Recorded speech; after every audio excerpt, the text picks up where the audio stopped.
Some days.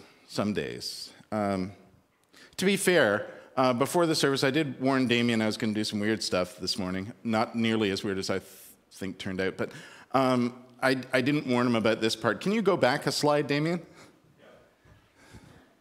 Okay. I'll tell you about the message slide in just a second. But you need to see the scripture reading slide again. Because this morning's message comes with a couple of prerequisites. Prerequisite number one is the learning together. You were here for it. No worries. There isn't a test or anything. But just bear in mind the learning together. And the other is this picture. This picture, it probably, when you heard the reading from Revelation, it became readily apparent what this picture is. It's the river of life flowing from the throne of God and the tree of life either side of the river. What's interesting about this picture in particular is that most artists, when they try to do... Oh, this is going to sound like the John reading in just a second, but most artists, when they try to do their interpretation of the words written down by the person who had the vision, what we end up with is a tree of life that, because it says the tree of life stands on both sides of the river, but it is one tree, we end up with a tree that has roots on each side and a tree that grows over the top. Right? A trunk that grows together and a tree that... And what this person has done is created a tree that's connected through the water, not at the top. Not only that, we lost a little bit of it, a little bit of the slide at the bottom, but you can see that the manner in which the tree is connected isn't just roots, it's strands of DNA. And then there's all the fruit and everything. Okay, so you need to bear in mind those two things. That's the frame in which you need to hear what I'm going to say about the passage from the Gospel of John. The thing is, I super appreciate the people who spend, biblical scholars who spend a lot of time studying things and digging through things and finding out important information that we need to know so that we can understand Scripture better. I do appreciate that. And not just the ones who are doing it right now, but the 2,000 years of doing that, because it's brought us here where we can ask even more questions and understand things for our own time. I think it's also important to remember, though, that it's Scripture. It's not just a storybook. And by that, what I mean is the people who wrote these stories, not to mention the many varied interpretations, translations, and everything else that came after, wrote them, I believe, as sacred texts, meaning for them to be that. They are holy texts. And so, particularly with somebody like the Gospel of John, who wrote later, it's not a transcript of the occurrence, right? It's not a historical transcript of Jesus said this exactly, these words exactly.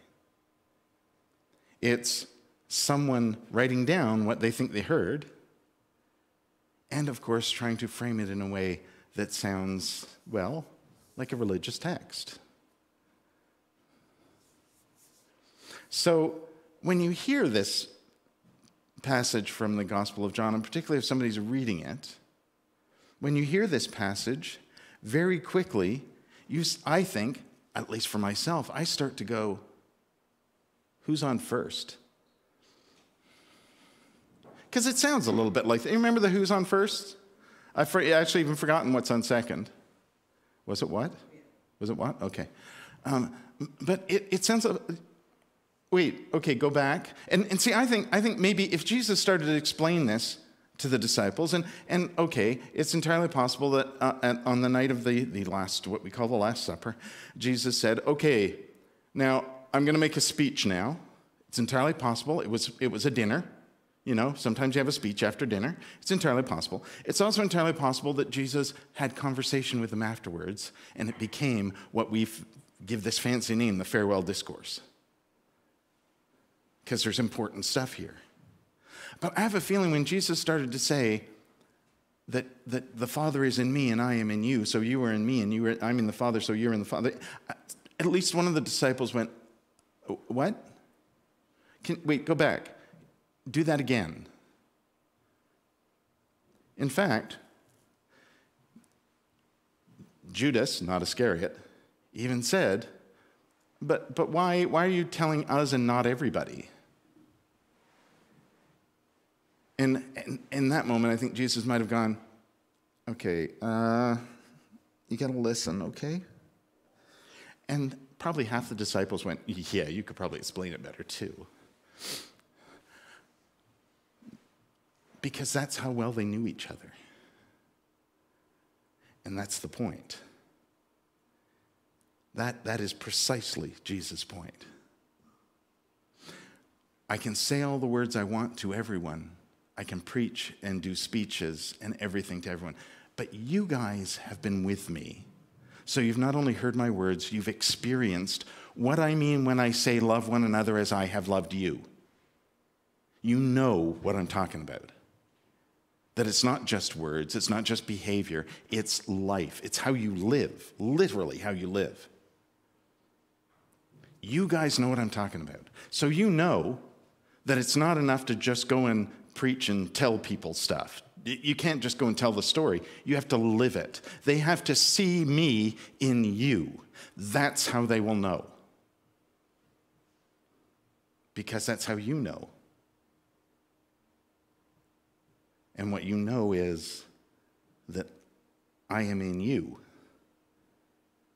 And God is in me, so God is in you. You have to understand God is in you. Already. What needs to change is how that gets lived into the world. That's why I showed you how to live in the world. And, I'm telling you all this stuff, by the way, just so we're clear. I'm telling you all this stuff because I don't want you to think that you're going to be just like left all by yourself, doing it by yourself. Because there's this thing called the Spirit that is always with you. It's the presence. It's the power of that sense that there's a presence with you that strengthens you to know these things, to live these things. It's not just you remembering me, like this physical form of me, and knowing that I am walking with you. It's the power of this presence, this spirit of life that is with you. And I'm telling you all this stuff now so that when things happen over the next few days, you'll believe. Because you heard me tell you this, right? And we've been together for a while, so you know what I mean, and you'll believe. And as you'll recall, they did not. Right? The tomb was empty, but they didn't believe Jesus was alive until they actually saw him physically. They were still stuck, even then, still stuck with we gotta see him and recognize him the way we know him in this physical form. I bet lots of the post-resurrection conversations that we don't know about, I bet lots of them were around things like, look, I told you this. Like, I told you this stuff. So let's go over it again. Right? Because now you've had this amazing, miraculous experience that proves it all, right? That says this is real. You can believe it. God is in you too.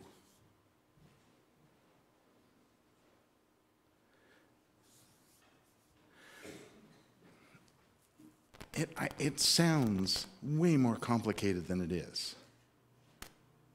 It's actually really quite simple. It's one of those moments perhaps where maybe we should just take what Jesus says at face value and not spend a whole lot of time interpreting it.